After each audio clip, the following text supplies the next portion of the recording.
Assalamualaikum warahmatullahi wabarakatuh dan selamat malam teman-teman semua. Yang saya hormati Panitia Orientasi P3K Provinsi Gorontalo tahun 2024 dari BPSDM Provinsi Gorontalo. Yang saya hormati fasilitator yang sempat hadir di acara ini dan yang saya hormati teman-teman Angkatan 2 Orientasi P3K Provinsi Gorontalo tahun 2024. Saya akan membawakan laporan persentase yang dijadikan tugas. Saya coba share screen ya.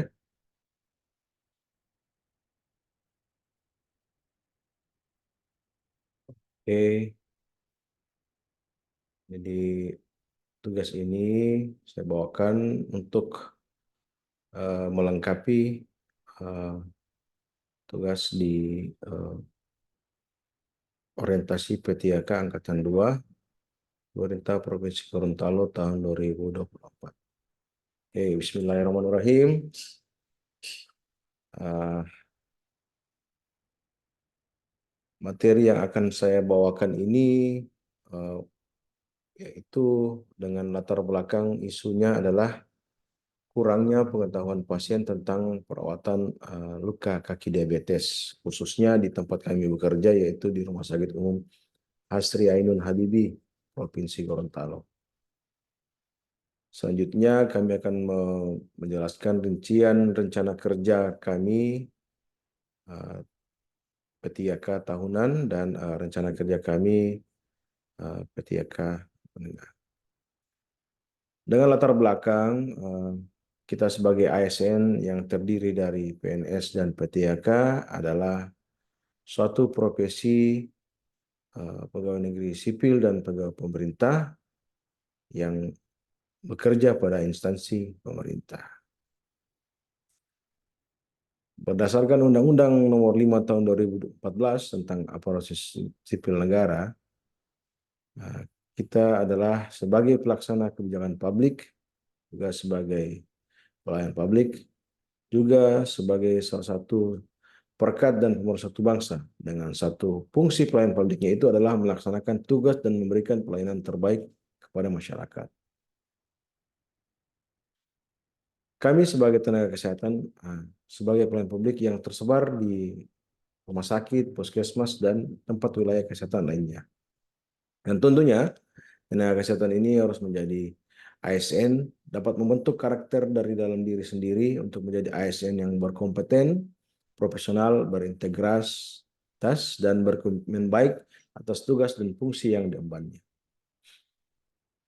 Dalam peran kami sebagai ASN, saya sebagai dokter spesialis bedah, dalam peran dan fungsinya memiliki kewajiban yang penting terhadap pelayanan kesehatan.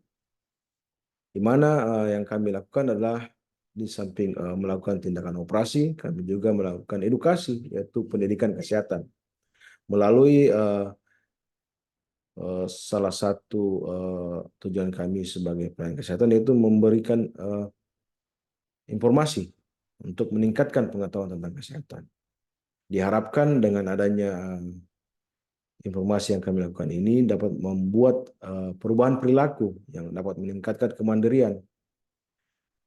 Selain itu adalah self-care management yang akan meningkatkan pengetahuan dan menyebabkan peningkatan kontinuitas perawatan, kemandirian, dan dalam kegiatan sehari-hari, dan akhirnya akan mengurangi tingkat keparahan penyakit pada pasien. Hal ini juga bisa menjadi salah satu faktor penghambat terjadinya rehospitalisasi, khususnya pada kasus yang akan kami jabarkan ini, yaitu pasien ulkus diabetes, di mana yang kami sering dapatkan adalah pasien sering berulang, artinya pengobatan tidak tuntas. Nah, sedikit kami jelaskan tentang ulkus diabetik. Ulkus diabetik itu adalah komplikasi dari penyakit DM. Penderita DM itu adalah salah suatu penyakit yang rentan terhadap berbagai macam komplikasi kronis. Salah satu komplikasi yang sering dijumpai adalah ulkus kaki diabetik. ulkus kaki diabetik ini merupakan kelainan ke bawah akibat DM yang tidak terkendali yang dapat disebabkan oleh adanya gangguan pembuluh darah, gangguan persarapan, dan adanya infeksi dari berbagai mikroorganisme.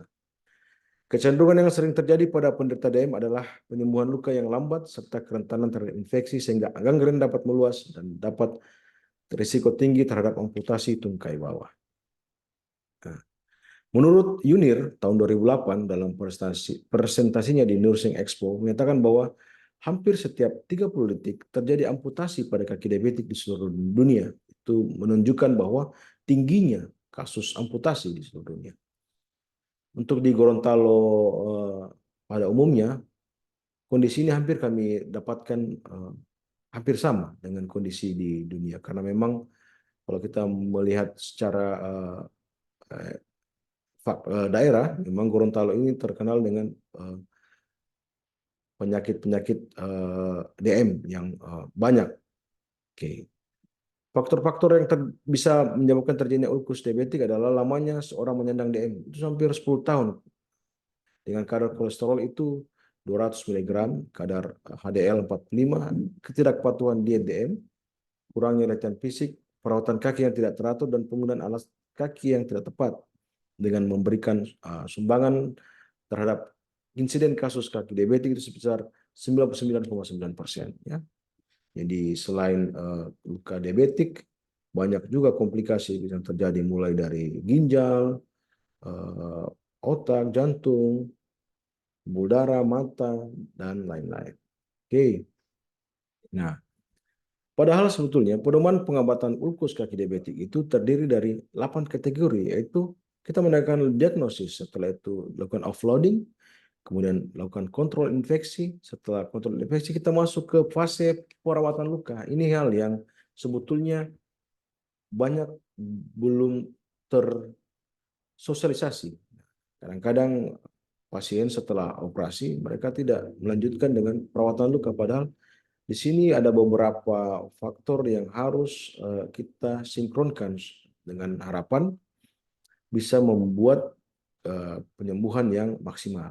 Di sini mulai dari persiapan dasar luka, balutan luka, pembedahan, agen-agen topikal, dan pencegahan kekambuhan.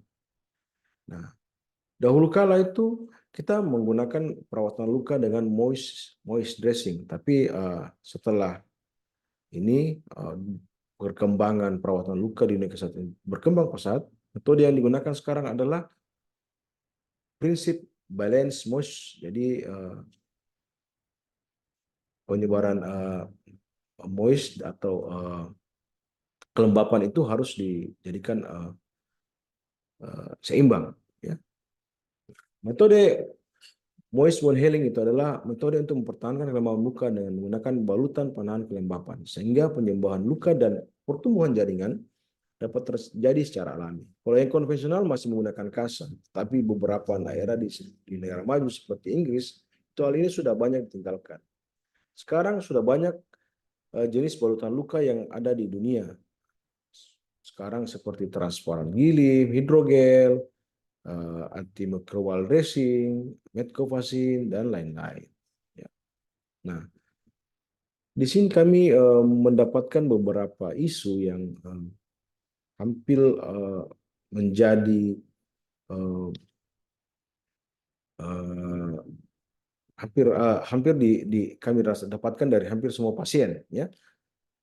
Yang pertama itu adalah rendahnya pengetahuan pasien tentang perawatan luka diabetes. Ya, banyak pasien yang masih melakukan perawatan biasa, malah sampai kami sering dapatkan pasien menyiram luka dengan kopi dan lain-lain.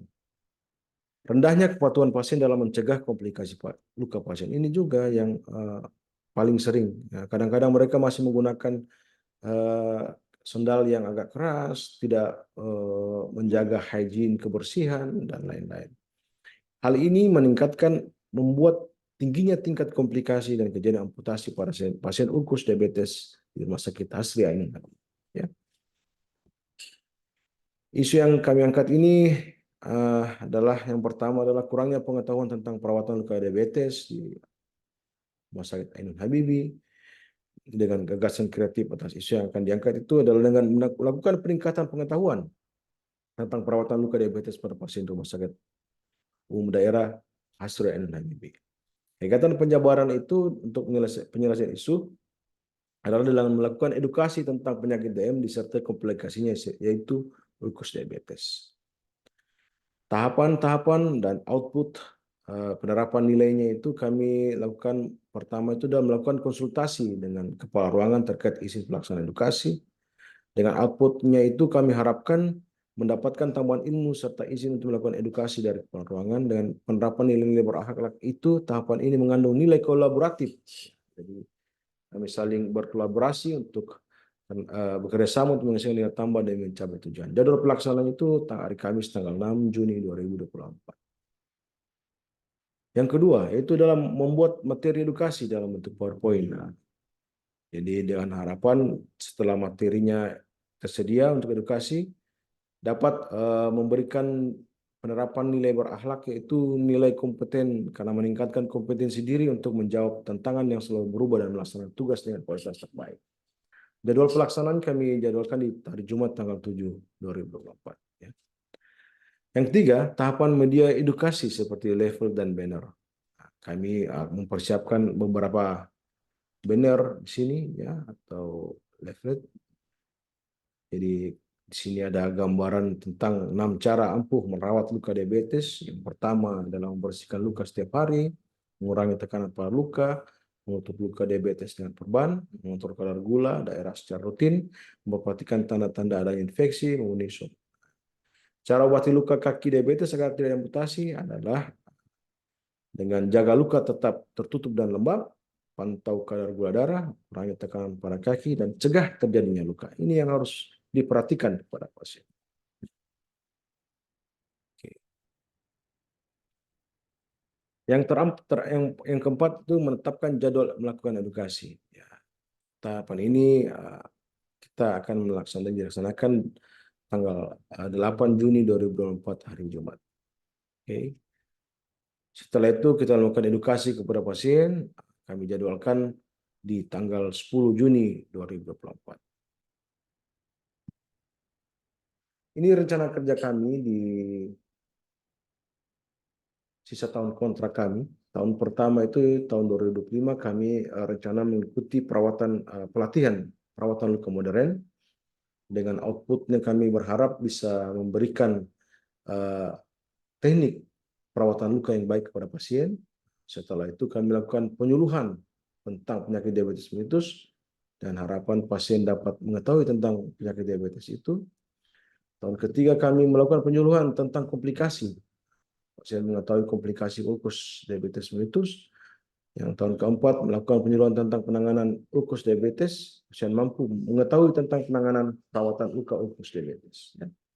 Dengan kontribusi dan visi dan misi organisasi kami itu adalah menciptakan dan meningkatkan mutu pelayanan menjadi pelayanan unggulan.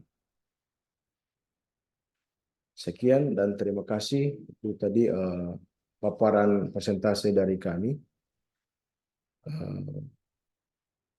Lebih dan kurangnya mohon dimaafkan. Assalamualaikum warahmatullahi wabarakatuh.